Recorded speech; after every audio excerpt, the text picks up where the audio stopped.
Hello. Thank you for joining me today for this live on LinkedIn session. My name is Dan Taylor, and I'm a partner and head of technical SEO at SALT.agency. Today, I'm going to be doing a very quick run through of a slide deck looking at some data and insights we have gained looking into biases in the travel industry across AI, particularly does being a big brand matter. Is there a good correlation to organic or traditional organic rankings and appearing in Google's AI overviews? So I'm going to go through this data relatively in depth. I'm going to show some summaries at the end. If you have any questions, please do drop them in the comments on LinkedIn themselves, and I'll do my best to answer any towards the end. Otherwise, please do feel free to drop me a DM on LinkedIn or an email afterwards. And again, happy to have those conversations. So without further ado, let's jump into things. So like I said, we're going to be very much looking over, and one of the reasons why I hope you're here is because you've seen the title of this advertised, is just around travel brand visibility, specifically travel brands in LLMs and AI. A little bit about me going into this. My name is Dan Taylor. Like I said, partner head of technical SEO, SALT.agency. Consulted 50 plus travel brands over my career, probably more than 100 actually, thinking about it, if I include all the micro brands, but everything from micro to enterprise.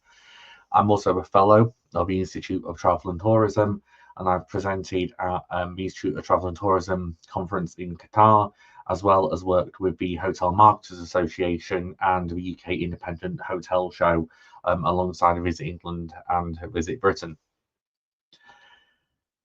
So looking into this in two main ways, AI and how it is shaping the travel industry, for me, there are two sides to the coin, if you like.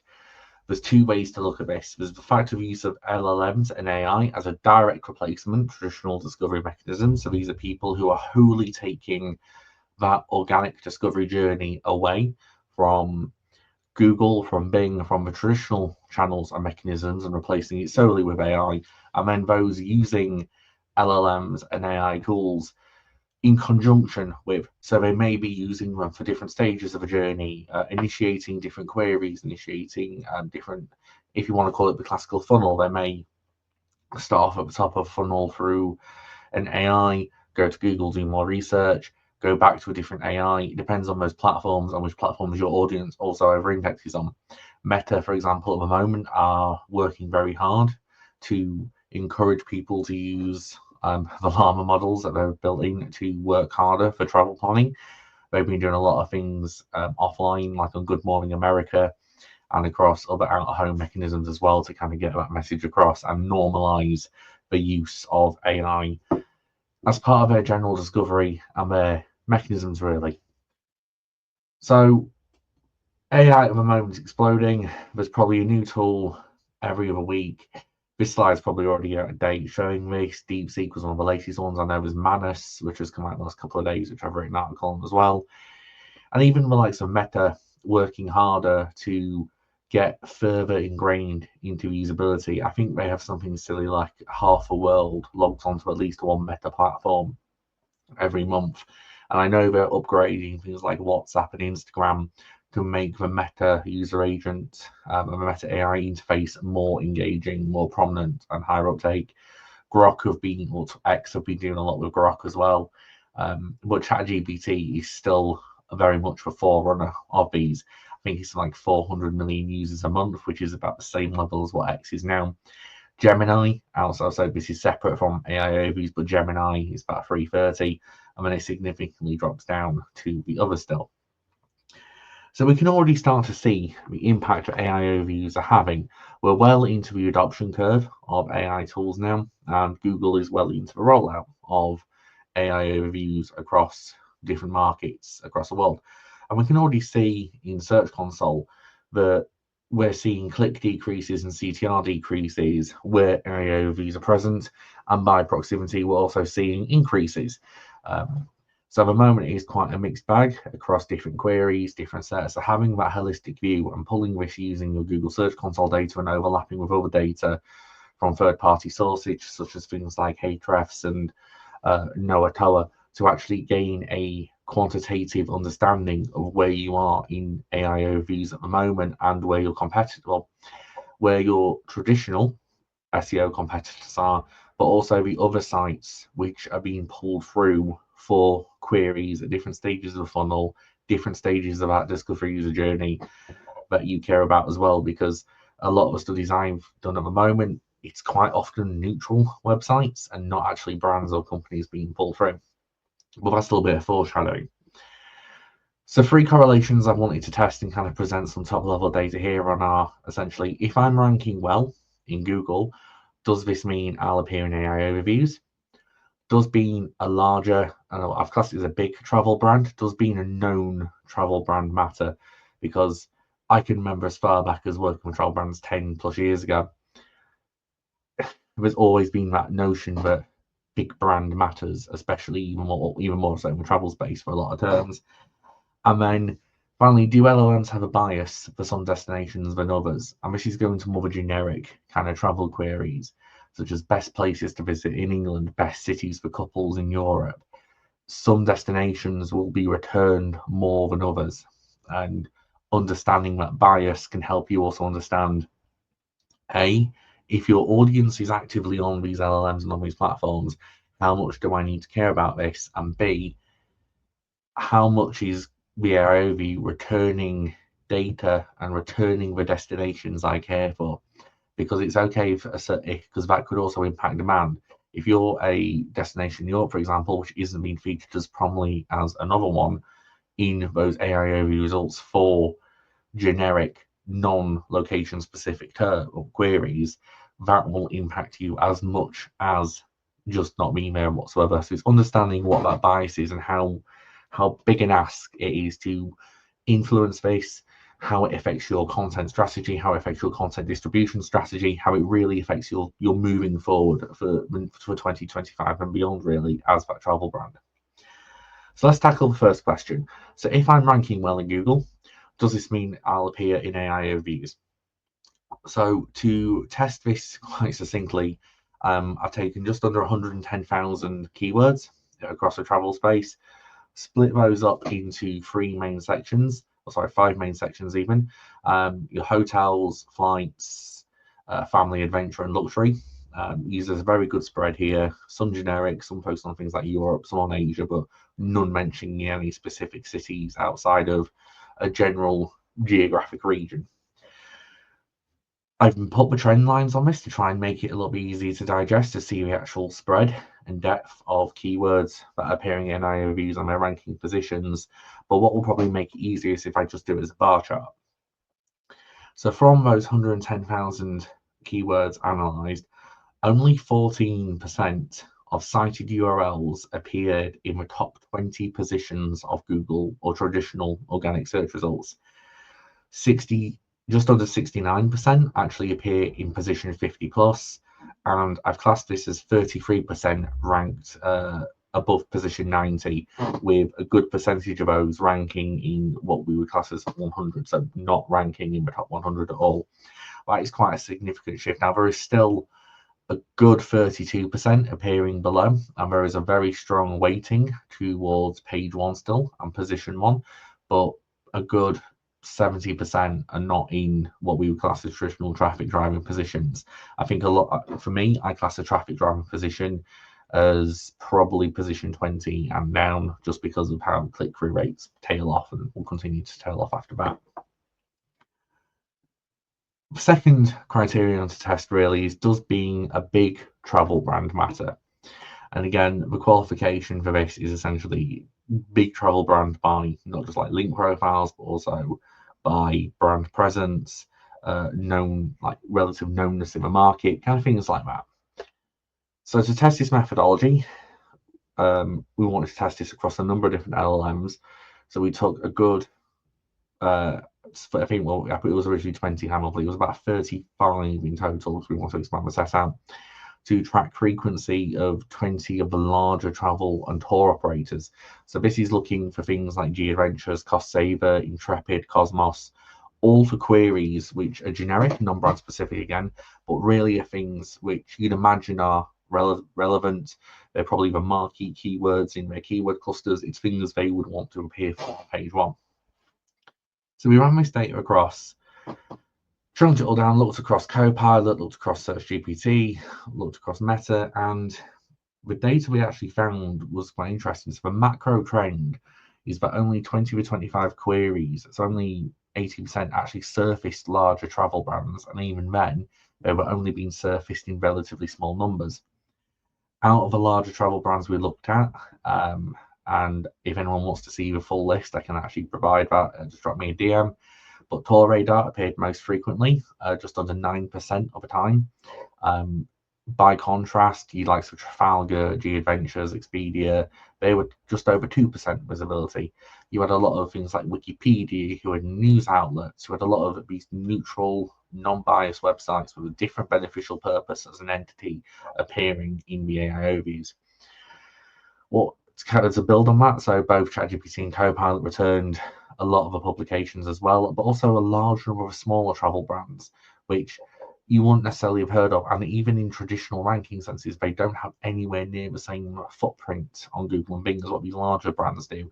They don't have the same number of pages, they don't have the same number of links. From a purely quantitative SEO perspective, they are smaller brands who you would see as more challengers or specialist operators, but surfacing for quite large generic queries.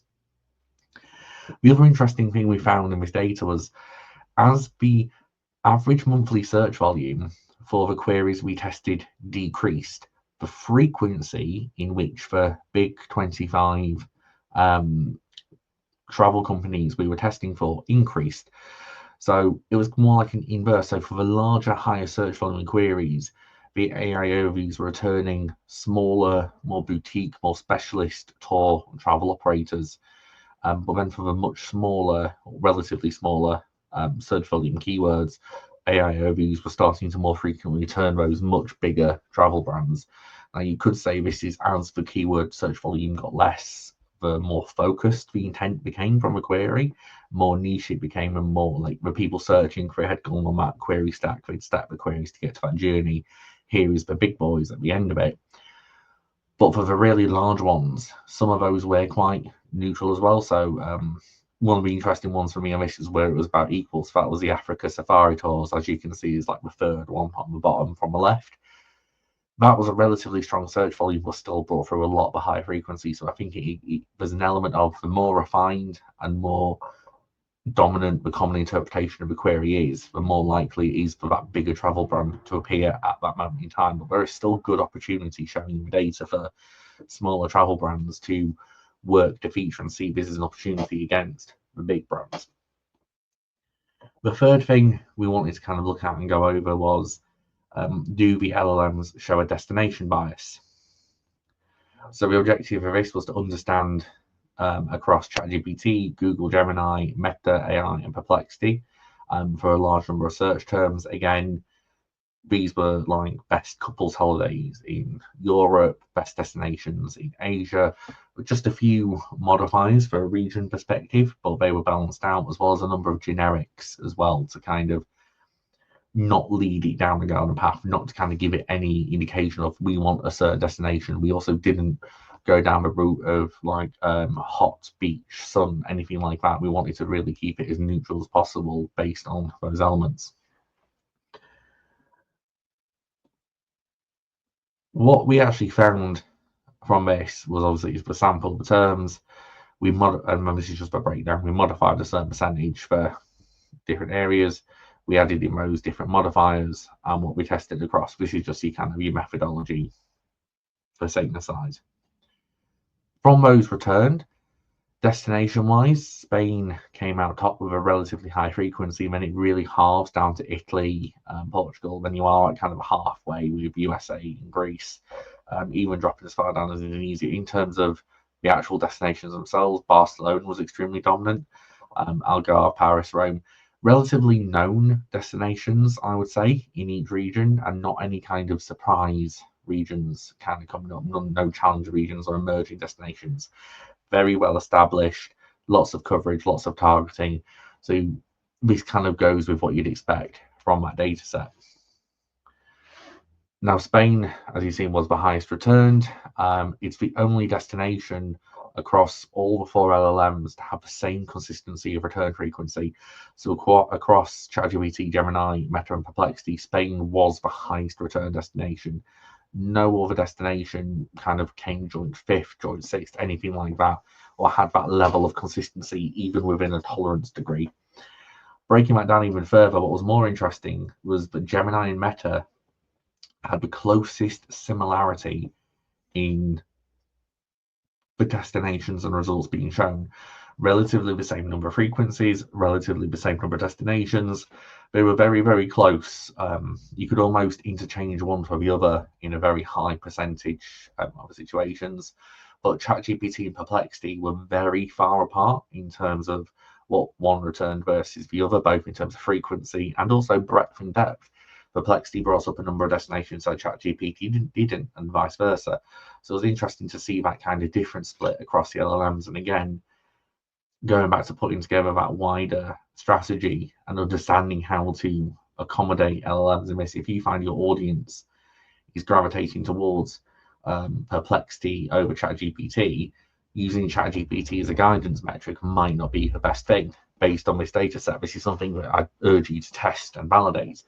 And similarly with Gemini and Meta, understanding what one is pulling versus another will be critical, and is also why a one-size-fits-all approach to LLM visibility for travel brands might not be the way forward, given the discrepancies, because they also all take their data from different sources. Meta AI predominantly takes all its data from the Meta ecosystems, Facebook posts, Instagram posts, etc., whereas others use a hybrid form of training data, web search, and so they're getting different data sets in, they're getting different influencers. It makes sense there's a lot of variation. The Meta Gemini closeness did surprise me, given how Gemini effectively has a very different model to what the Meta family of models does, but this is what the data showed.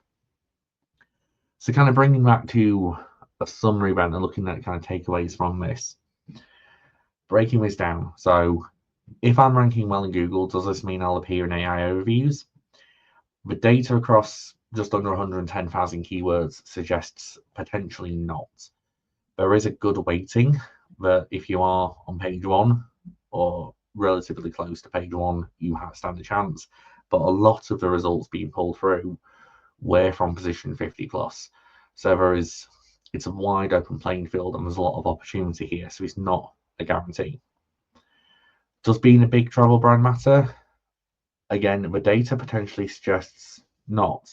However, the more refined potentially a query becomes and the more focused it becomes, for the lesser search volume queries, this is when someone's really drilling down into what they want.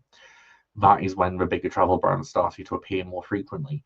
So you could argue for top of funnel visibility, for new to brand touch points, as a challenger travel brand, you potentially have a good opportunity to be visible. But as you get more and more focused down the line, it does appear as though the bigger travel brands do come back into play a lot more. So this just means, for as well as getting that visibility organically at the top of funnel for the big marquee travel phrases and keywords, you also want to be looking at how you can retain that user in your ecosystem. Can you get them onto a form of email? Can you get them onto a different channel? How can you retain that user and not just make it a brand touch point for research and discovery purposes and add value to that brand touch point and get multiple touch points from that to then become part of that consideration process at the point of booking? Or what is your value proposition against for larger travel brands, and how can you communicate that effectively without being hard sell on the limited window you'll have from this? And then the third one, is there a destination bias across the LLMs? There is some destination bias, but I will urge that this isn't set in stone. Some engines had, some LLM engines had different biases. So ChatGPT had a really large bias towards the US locations when compared to the others. But LLMs will change their data input over time. So as markets develop, as the content being produced by brands, businesses, in Meta's case, users changes, there is time and scope for that to change. So it is worth having a mind in that, because it might be that as seasonal events draw closer, this is something I'll be testing later in this year, we might see more seasonal destinations appearing than what we've seen during this time of year. And that is just because the difference in what people are talking about. So there's probably a recency element in here as well that will factor in. So just to kind of put all this into one succinct kind of takeaway event to package up, there is a good equal risk and opportunity from the data we've seen for travel brands. Smaller travel brands do have a good opportunity for that upper funnel new to brand touch point based on this data. Bigger travel brands need to start developing a defensive strategy, in my opinion, against LLM or basically LLM tech traffic, either taking away that initial touch point and understanding where a user will discover your brand at different stages of a journey as the user journey becomes much more multimodal and less linear.